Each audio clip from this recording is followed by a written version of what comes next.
Salam aleykum, hər vaxtınız xeyir olsun. Bu çəkiliş mənə aiddir. Bir dənə hər kəs izləsin, Çanqan sürənlər. Bax, dünənlərim mən bu videonu çəkib paylaşmışam ki, bu işarələr yananda yaxınlaşın bizim yanımıza. Gördüm ki, orada biraz düzdür, aqressiv şəkildə danışmışam. Niyə? O da istədiyimdən danışmışam. Yəni Allah şahiddir ki. Bax, həmən maşın, göstərdiyim maşın yanımızdadır, sökmüşəm. Gəl. Bu da sənin üçün onun platası. Bunun platasını nə təmir eləmək olur, nə də dəyişmək olur. Bu plata əgər yanıbsa. Amma bu problemi həll eləmək olur. Mən bunu həll eləyib verirəm. Mən bunu çəkilişim nədir? Bax, həmənki maşın bir, indi yanımıza yaxınlaşıb. Növbəti Çanqan eyni prosesdir, deyir, bir dəfə olub. Bu problem, bu qardaş qədər bu qardaş xərcə düşməyəcək. Bir dənə orada Çanqan var.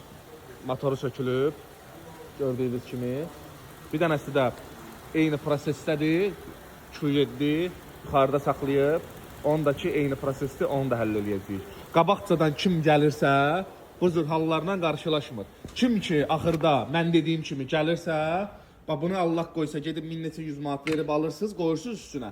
Qabaqcadan bu maşınlarda ABS problemi ilə o işarə yanırsa, bu proses baş verirsə, yaxınlaşın, sizi qoymayaq o boyda xərcə düşməyə. Yəni qardaş, ABS-ə də əlac eləmək olar. Qabaqcadan sizin üçün ABS-i də açıb təmir eləyə bilərik. O işarə yanırsa, bu lazım olan bloka da baxa bilərik, düzüb qoşub verə bilərik sizin üçün. İfşo, qabağını almaq istəyirsinizsə, biraz müraciət eləyin, bilənlərə müraciət eləyin, ustavızı aparın, servisinə aparın, həll olunsun. Bizə münasib qiyməti həll eləyib verirsə, tam da zamanətli şəklində.